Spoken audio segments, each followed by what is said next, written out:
Now that Legend of Korra has joined the original Avatar on Netflix, we can finally come together and talk about who from the two series could beat each other up.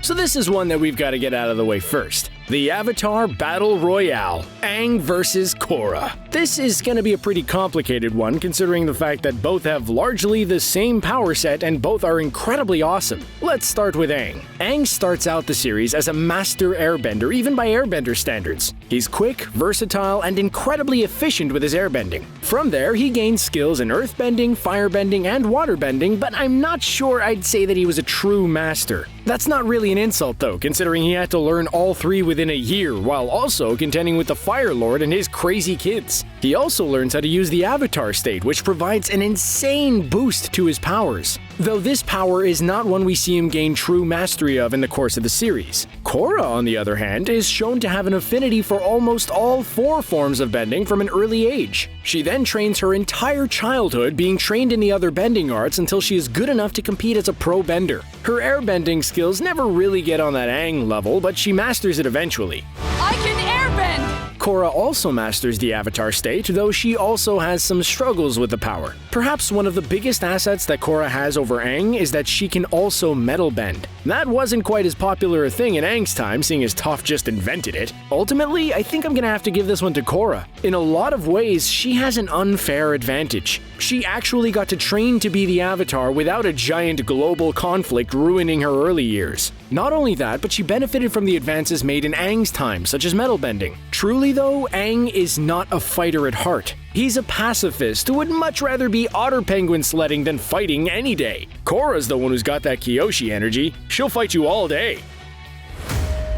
If Avatar fans aren't debating about who would win between Aang and Korra, they're probably debating over who would win between Toph and Kuvira. These two are the toughest, meanest earthbenders in the series. This one's gonna be close. Toph in her prime was a true earthbending prodigy. Not only did she discover how to use earthbending to overcome her blindness, but she also created the art of metal bending. This little powerhouse was so strong that she took down professional benders like they were houseflies. Then there's Kuvira, who took the whole metal bending thing and ran with it. We see quite a few metal benders in Legend of Korra, but Kuvira outshines them all. She's lethal, fast, and a master strategist. Ultimately, Toph is gonna win this one. The fight will be extremely close, but Toph was an earthbending genius, and she has proven her skills are unmatched, even by someone as precise and brilliant as Kuvira. Avatar: The Last Airbender was pretty upfront that there would be only one airbender in the entire series. That's why it was so cool when Korra changed all the rules by awakening a whole mess of airbenders. The best of those was undoubtedly Zaheer. This has led fans to speculate about Aang versus Zaheer ever since. There's good reason for this too. Zaheer was able to master skills that even master airbenders were unable to. Most notably, he could fly without the use of a glider. He was a cunning warrior who was able to defeat master benders despite only having access to his airbending for a short time. So, could he take down Aang? Come on, guys, of course not! Zaheer was pretty awesome, but Aang was the greatest of all time. Even without the other elements and the Avatar state, Aang would take Zaheer to class on airbending. I don't know if this would even be a fight so much as a brutal takedown.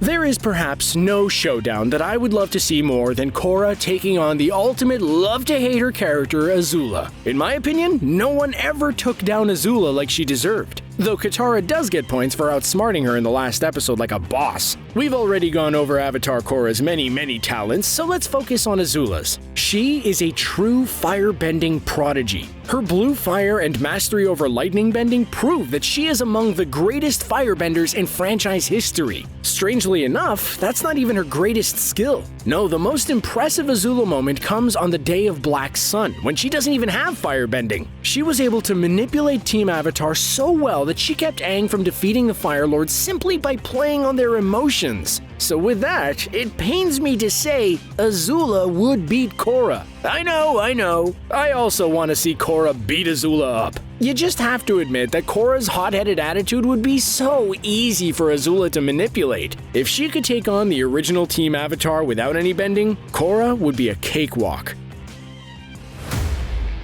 Legend of Korra started things off with one of the creepiest villains of the entire series, Amon. This bad guy led a massive army of equalists, could take people's bending away, and he was a master bloodbender. We saw him take down several elite benders with nothing but his swift moves and expert martial arts skill. So how would a creepy monster like Amon fare against someone like Katara? Not too well. Look, there is no debating whether or not Amon was a skilled warrior, but Katara would slap Amon around so hard that his daddy Yakone would feel it in the spirit world. Like Amon, she also possessed the ability to bloodbend, not that she liked to use it. So I'm pretty sure that someone like Amon would induce a special kind of rage in Katara. I don't know about you, but I would not want to be the one on the receiving end of Katara's rage. That rarely goes well for people. Okay, Avatar The Last Airbender is a true masterpiece. I doubt anyone who's watching this video would contest that. Still, I do have one complaint. How did Iroh and Ozai not have a scene together? Not only would that have been an incredible moment for both characters, but we could have potentially had voice actors Mako and Mark Hamill playing off against each other. Luke Skywalker / the Joker and freaking Aku in the same scene. As far as their skills go, both represent the peaks of two different schools of firebending. Ozai takes all of his power from rage. He has explosive fire blasts and lightning that stem from his cold, broken heart. Iroh, on the other hand, learned from the dragons how to firebend the true way. Without rage and pride blocking him, he was able to learn new skills such as lightning redirection. His power was nowhere near Ozai's, but his wisdom far surpassed his younger brother's. This would probably be the fastest takedown in Avatar history. Knowing Ozai, he probably would go straight for a lightning blast to quickly take his brother out. Iroh would then take the lightning and redirect it back into Ozai, finishing this as quickly as it started.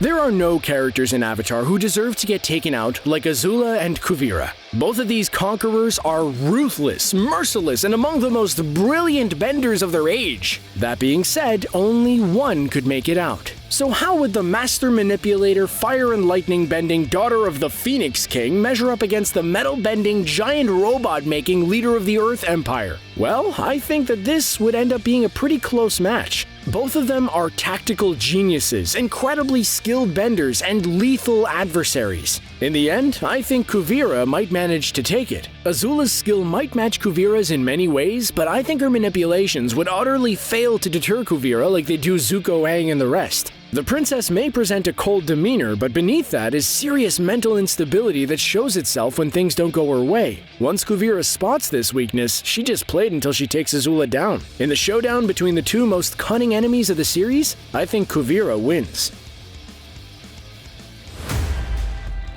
One of the coolest things about Avatar is how the franchise manages to have fun with the non-bending characters in the series. Characters like Suki and Asami show that you don't need to be able to move giant rocks to be cool, so it almost pains me to ask which one of them would win in a fight. Both of these ladies are strong warriors. Despite living in a bender's world, both managed to prove themselves multiple times using unconventional weapons. Suki was trained in Kyoshi-style fan martial arts with the other Kyoshi warriors. Meanwhile, Asami was trained in physical combat while also employing a specialized glove that was essentially a one-hit KO. Any matchup between the two would be quite the close call. Ultimately, though, I think Suki wins this one. While Asami definitely showed some skills, Suki was a warrior at heart. Here we are at the ultimate Avatar Agni Kai. Our two main firebenders, Zuko and Mako, are here and ready to throw down. This is a pretty difficult one, seeing as Zuko and Mako are both extremely similar characters and fighters. They both have a hot-headed attitude coupled with a good sense for battle. Mako could have an edge considering the fact that he can shoot lightning, but Zuko can redirect it. Zuko also has those blue spirit ninja skills, but Mako is a pro-bending champ. That's why I think this one will be the only tie I give. Once they realize that they are evenly matched, I think the two would resolve to end the match as a show of respect for each other's skills. This is one of those fights that seemed inevitable in the series but never actually happened. Saka and Jett were originally slated to be rivals, but Aang was the one who had the showdown with him. Sure, Saka outsmarted him, but Jett never got the boomerang in the face that we all know he deserved. In the actual first episode featuring Jett, he was obviously more skilled than Saka. This was still relatively early in Sokka's journey, so that matchup would not have gone his way. However, if we're looking at Book 3 Sokka, that's an entirely different matter. This Sokka trained in the art of the sword from one of the greatest masters, Piandao. While Sokka wasn't exactly Piandao's most conventional student, he was able to become a worthy swordsman. If we're counting both characters at their peak, Sokka would definitely beat Jett. Well, there you have it, all the best matchups we never got to see from the Avatar universe. Which ones would you have liked to see in the series? King Bumi versus Kuvira? Azula versus Mako? Let us know in the comments, and don't forget to like and subscribe to CBR for more Avatar action.